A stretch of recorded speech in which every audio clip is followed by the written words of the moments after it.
And we have a clarifying card from the romance angels.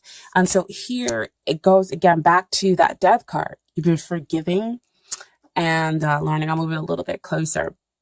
Forgiving and learning. And so it says, as you release and heal the past, you experience more love in your present moments. And so, like I said, it relates back to that death card. So you've been letting go. So you heal and then let go. You've basically come to this knowledge of saying, oh, I know why that pattern happened. I know why I was in that relationship with so and so, and I know that I don't want that anymore. I know I know me, or I'm learning me. And I know what it is that I want in order to be able to move forward. So I'm going to end some things, get rid of those negative emotions, and in order to have the love that I want. So there is that part where you experience more love in your present moments. Okay. This is the strength card. And it's really kind of important for you to know, Aquarius, is that Venus is going to be kind of high, when we go into this year. So I think it's around like January 9th, the Venus, and we all know Venus is all about love and everything else like that. So she's going to be, eclipse around, the end of the month, which will be Aquarian time. And, it will also be a blue moon. So a lot of energy, a lot of, moving forward, and really deciding and having, the potential to get what it is that you want. Okay.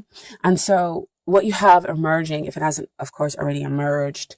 So this is you forgiving. This is you having tamed that beast. So back over there to the death card where you understand, okay, I understand my karmic patterns and I'm not going to repeat them. I understand, this bad relationship, and I'm not going to repeat it in the new relationship or in this connection that you have with someone. You've basically tamed that beast. And so you're coming from this incredibly loving place where it's not like an assertive like taming. This is a very gentle, very loving, kind, place where you're taming the beast within inside. So you're trusting, yourself to love not only yourself but also the other person. So you're breeding more cooperation in the relationship, and so there is kind of like an expansion between the two of you, a grounding, an opening up of love between the two of you. And so you start to kind of develop this just gentle strength within yourself and allow yourself to kind of be this, I'm getting the person's rock, and the rock of the relationship, emotionally, actually just kind of like everything, because you come from such a pure place, the other person kind of responds. And I don't know about you guys, but I've been seeing a lot of 13s and 8s everywhere. 13, it can be one of those like master numbers where you're not going to break it down. And so you just kind of keep it together, or it could be that changing of cycle, or you could break it down to with 1, with the new beginning, and 3, and taking that action and working with the divine. But I also pulled a clarifier. Sorry about that side note. But I also pulled a clarifier for the strength card. And what I have here is love yourself first.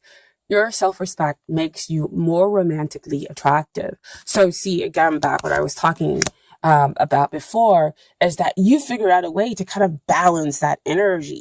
You've healed all that stuff in the past. You let go of negative emotions that didn't serve you, because you found out a way how to love yourself.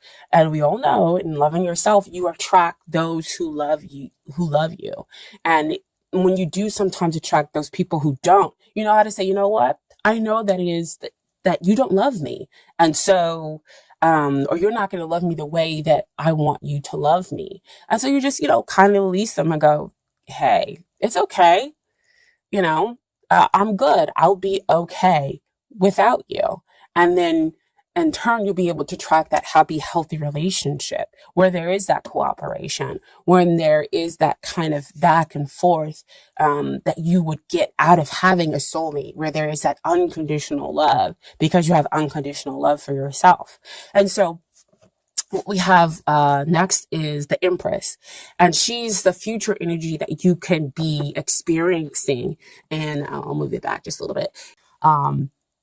And we all know the Empress, she is love. She's balanced everywhere emotionally. She has that grounding. She has that overabundance of just kind of everything, but she knows how to deal with it. She's sensual. She comes from, of course, a pure heart. But she's successful, especially in love, because she has all this balancing going on, because she's able to nurture and care for the other person. And so that's what you're going to get back. In this relationship is kind of, you give out this nurturing vibe that started over here with that strength card. And so you'll have that success that you wanted in love, and you'll be able to have your heart open and not be worrying about, well, I'm being a little too vulnerable. I can't be vulnerable like that, because we Aquarians can sometimes be like, I'm not going to let you see my emotions, because then you might do something to hurt me, and then I'm going to have to cut you.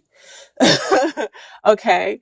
And so you've basically kind of moved past that energy, a little bit. And so you have allowed yourself to be vulnerable with this other person. And in there, you've gotten the success, in love. And so we have the clarifying card here, and that is wedding.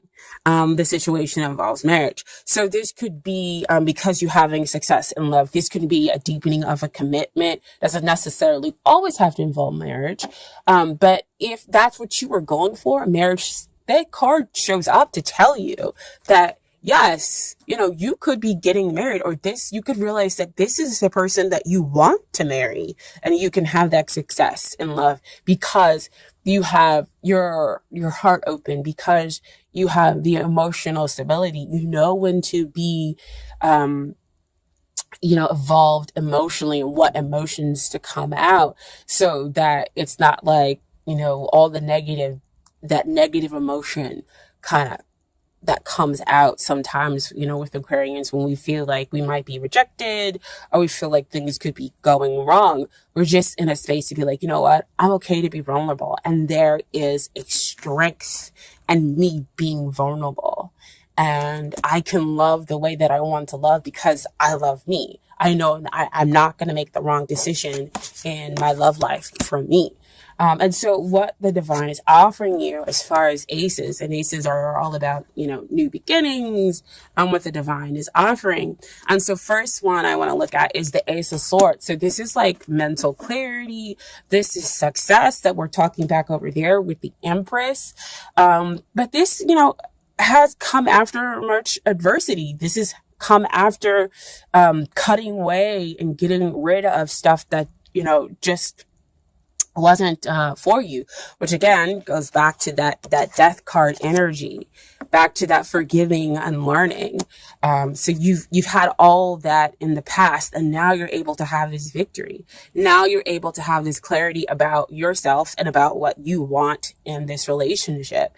And so we also have the little fire symbols down there, which relate back to the Six of Wands. So again, victory and success, possibly having the man or woman of your dreams, which could lead to the reason why you go get married, or possibly have a deepening of a committed relationship. Okay. And then the other, ace that shows up is Ace of Pentacles, and Ace of Pentacles talks about, the past, all those past difficulties. Again, just getting, that stuff kind of fading away, and you having a fresh new start with this person or with somebody new coming in. And there's a lot of grounded energy. Again, you have your heart open. You're because there is such innocence, there's such understanding, there's so much love here, that it's able to create this stability. Again, back to that strength card. And so the two of you kind of create this new, can create something new as far as relationship, which could be the marriage, okay, or deep commitment. Now, as far as the energies that evolve within the couple in the relationship, I pulled out the court cards, and so I have here a Queen of Swords and the Queen of Wands. And so just so everybody, gets reminded that even though we have two queen cards here, the court cards are sexless. So, it just means that somebody's taking on the energies of that court card. Okay, so we have here, of course, first the Queen of Swords, and this is you, my dear Aquarians, because we're talking about it always representing those air signs. So Aquarian, Libra, Gemini. So this message is pretty strong here for you, with you guys showing up in your own court. With your own court card showing up in this reading, okay? And so this reminds you, to not detach from your feelings, to, yes, always gain the truth, but remember not to be so bluntly, and to remember all the things that you have done to get, to this point in order to experience the love, and that you have, an emotional depth that is okay to kind of come out. Now, why I say it's okay to come out is not only based upon the Strength and the Empress cards and the Love Yourself First. It's also, this is a Queen of Wands, which typically means that it can represent a fire sign, which would be Sagittarius, Leo, or Aries. And we all know what happens with fire and air. Air fuels fire. Air likes that level of freedom, and so does fire. And so even though the two of you might not be of the same element, you get each other, you completely complement each other, and as an air sign, you're able to allow that fire sign to go higher, because again, they are going to be hard to pigeonhole if they're taking on this fire sign energy. But there is such a deep connection, especially a spiritual one, when this card comes up, that you'll be okay, that they are going to go out there and do whatever that they do, because you're doing the same thing. But again, like I said, back to the communication that shows up with the Queen of Swords, that shows up with the Ace of Wands, is to make sure that you have clean communication between the two of you, where you're like, look, fire sign or person who has a fire sign energy, I need some one-on-one time with you, because it's important to me. And so you're able to just speak out in a way that's loving and gentle and kind in order to get your needs met. And not that, you're taking time away from them. You just, know what it is that you need and should be getting out of relationship. It should be reciprocal. Okay. And so again, the person could just be, they could be those signs, or they could just be taking on that energy